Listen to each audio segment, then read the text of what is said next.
نبی کریم صلی اللہ علیہ وآلہ وسلم نے فرمایا، جو شخص کوئی ایسی جھوٹی قسم کھائے جس کے ذریعے وہ کسی مسلمان کے مال پر ناحق قبضہ کر لے تو وہ اللہ سے اس حال میں ملے گا کہ اللہ تعالیٰ اس پر بہت زیادہ غضبناک ہوگا۔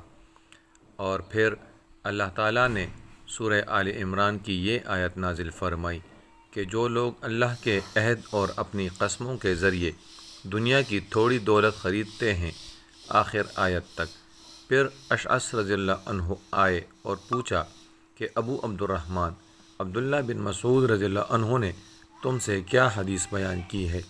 یہ آیت تو میرے بارے میں نازل ہوئی تھی۔ میرا ایک کنواں میرے چچا زاد بھائی کی زمین میں تھا، پھر جھگڑا ہوا تو حضرت صلی اللہ علیہ وآلہ وسلم نے مجھ سے فرمایا کہ تو اپنے گواہ لا۔ میں نے عرض کیا کہ گواہ تو میرے پاس نہیں ہے۔ آپ صلی اللہ علیہ وآلہ وسلم نے فرمایا کہ پھر فریق مخالف سے قسم لے لے۔ اس پر میں نے کہا، یا رسول اللہ صلی اللہ علیہ وآلہ وسلم، یہ تو قسم کھا بیٹھے گا۔ یہ سن کر رسول اللہ صلی اللہ علیہ وآلہ وسلم نے یہ فرمایا، اور اللہ تعالیٰ نے بھی اس بارے میں یہ آیت نازل فرما کر اس کی تصدیق کی۔ صحیح بخاری حدیث نمبر 2356۔